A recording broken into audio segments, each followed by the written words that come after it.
guys, today is part 2 of Pen Platformer. But before we start, just one announcement that the game jam is actually finished. So if you would like, please hand in the project. If there's no more than 3 projects, I'm actually not going to make a video about it. Because there's only one project right now. Wow, how epic. You know. Yeah, anyways. That's for fun. And then, you know what, let's just continue right now. So the first thing we are actually going to do is we are going to start coding. Yeah. So I don't remember where we exactly are right now. So that's where we are.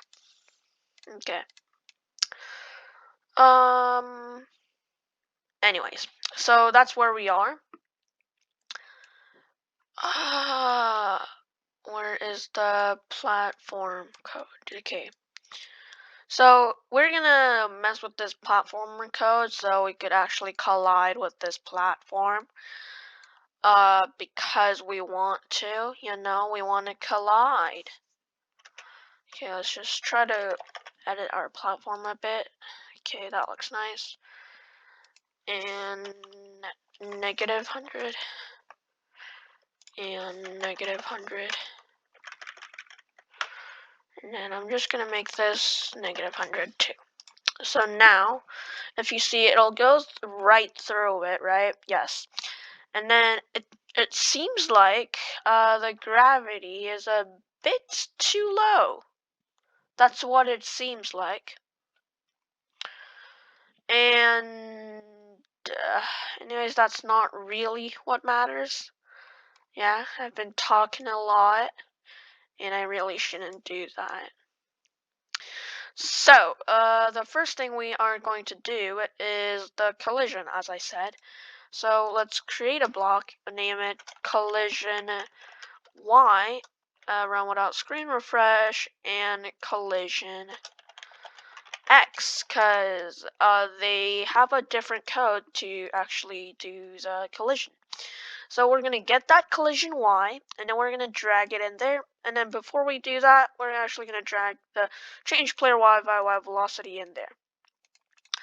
And then what we're going to do is drag the collision X in there. And then after that, we are going to... oh, actually, we haven't created it. That's weird, but yes. So we're going to create a list, name it collision data for all sprites. That'll do it. And then we're actually going to hide all these variables. We really don't need to show them for now. And then where is our green flag? Yes, this one. Okay. What we're going to do is another block, colliding. Run without screen refresh. We have to know if we're actually colliding in first place. I know we do the collision X and Y. So what we're gonna do is collision Y first, cause yes, yeah, colliding. And then we're gonna do if statement right over there. So if colliding equals true, like that. And we are going to create a new variable, name it colliding for all sprites. It doesn't really matter. So if colliding equals true, then we're going to repeat until not colliding equals true. So we're going to change the Y position of the player if it's touching the platform so it won't go down anymore. That makes sense to you? Good for you. We're going to change our player's Y, as I said, so we could move it up by 0 subtracted by the division between Y velocity and the absolute value of Y velocity. Duplicate that, put it in there. But this loop will never end if we leave it like this. We actually have to add another collision Y after the change player Y by. And then go to controls, get an if statement, in that in this if statement, if colliding equals true, and then check if your y velocity is less than 0. And then if it is, then we can set our in air variable to 0, and then set our y velocity to 0. So if that makes sense to you, good for you. If it doesn't, this is how just do that. It'll work for you. And then now we're actually going to go ahead and code in our colliding so our y collision can actually start working. So also, just to mention that this colliding method is not depending on this if touching color method, but just on math, if you get what I mean. It's a colliding method based on math, not colors. Because if you change the platform color, you're gonna have problems, and this is a lot efficient, like a lot more efficient method, just using math. See where the starting point and the end point is, just draw a line there.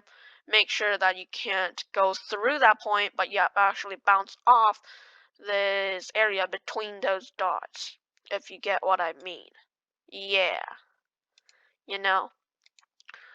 So we're gonna create a new variable, name it counter, and then we're going to set our counter to 0, set our colliding to false because we're not colliding at this point. I mean, we're technically checking if we're colliding, but if we want to do that, we actually have to set it false before, because that's how the engine works. So let's get a repeat loop, and then we're actually gonna divide the length of collision data by 4, and then we're going to change counter by 4 because we divided by 4. And then we're going to go to control, get an if statement, and then we get a less, and then we dupe that, put that in, and then we get a greater than, and then just replace that, okay, and then dupe that, and then put it in. Yes, that's how it's supposed to be. And then what we're going to do is get a subtraction in the first and the third one, and addition on the second and the fourth one. And then we go to variables and then get the item of collision data. We get that, and then we can actually go to the operators, get a subtraction, and get a counter variable right there. And then we could dupe that into the second one and the third one, and then just dupe the counter variable itself to the third one. And then we could input 1, 3, 2. That's the order it has to be. If not, you have to change a few more things. So make sure to put it in this order. That's going to help you a lot. And then let's go get player X for the first one and the second one, and then player Y for the third one and the fourth one. And then we could input 12 for all these fourth spots. And then we could set our colliding to true after running through all these if statements. Because if you went past all these 4, then it means that you're actually colliding. If you get what I mean. Yes. Yeah. And then now we're actually going to go ahead and code in our colliding X, which is a lot simpler than the colliding Y.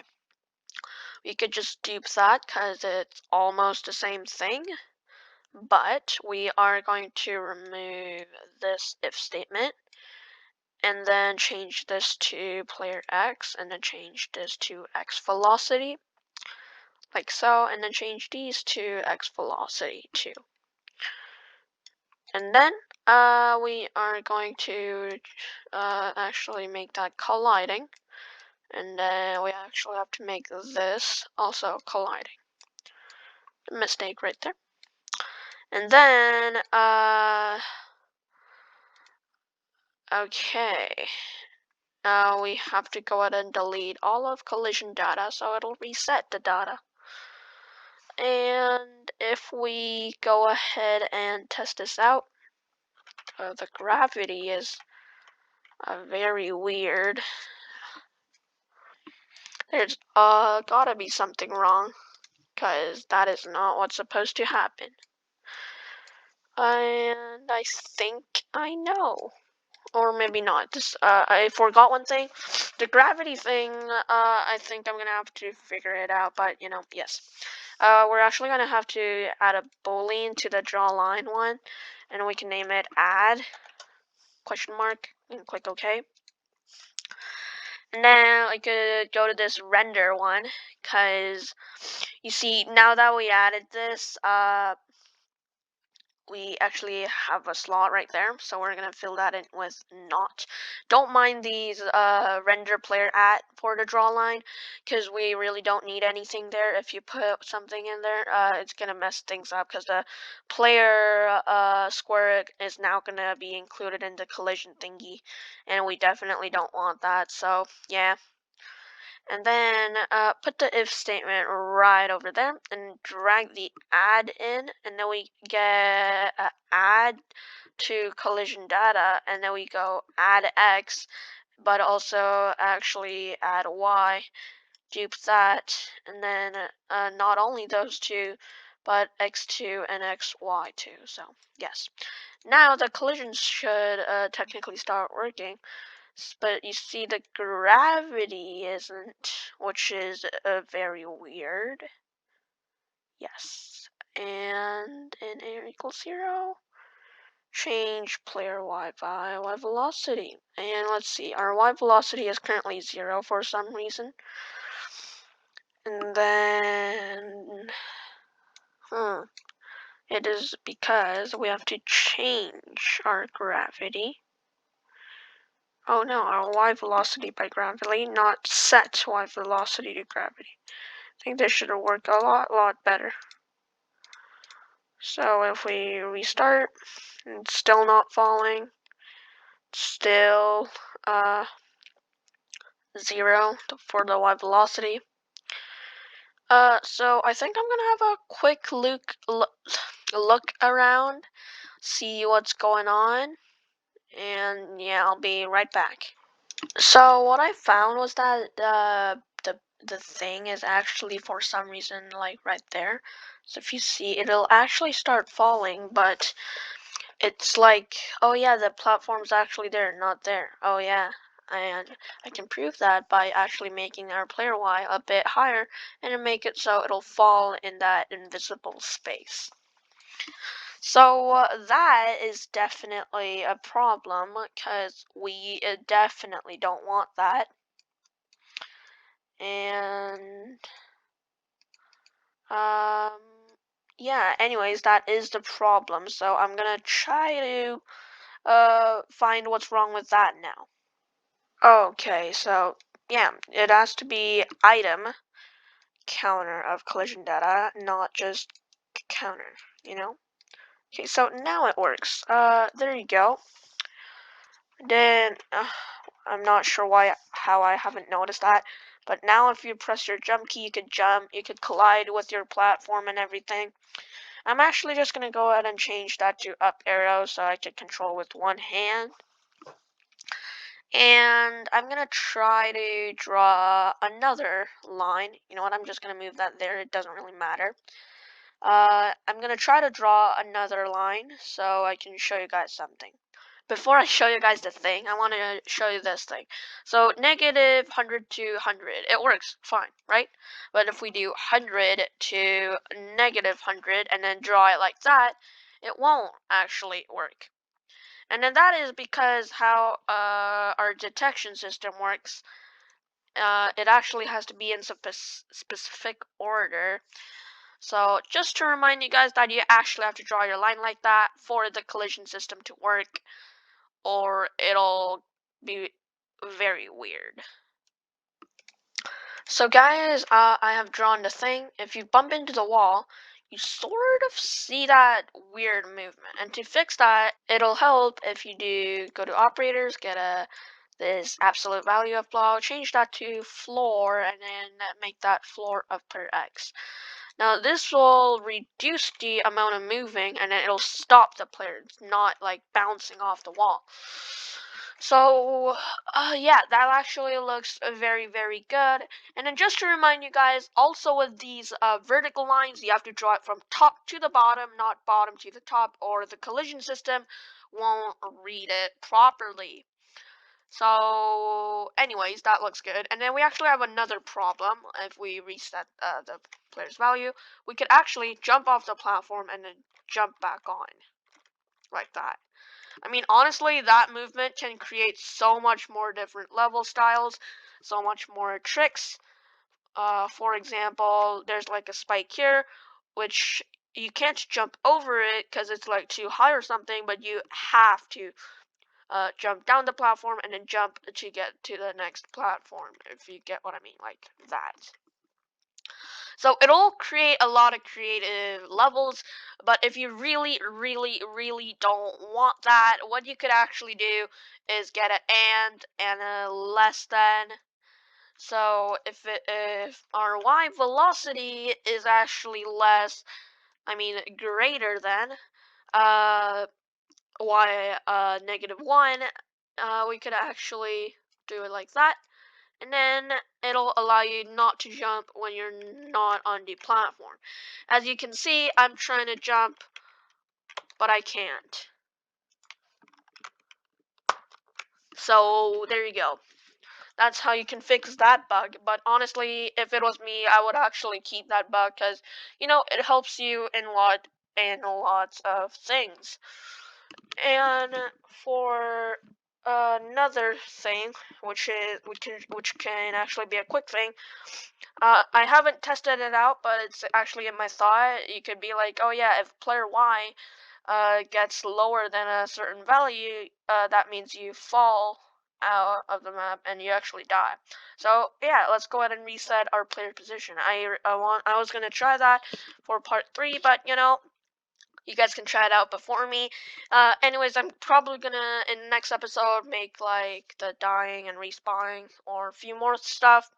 I don't know, but anyways, that was it for part 2. It was a tiny bit long, but guess what? It's a video. Wow. Okay, if you enjoyed it, hit that subscribe button and like button. If you didn't, just do the same thing because it helps me out a lot. If you don't get what I mean, just hit that subscribe button and the like button. And peace.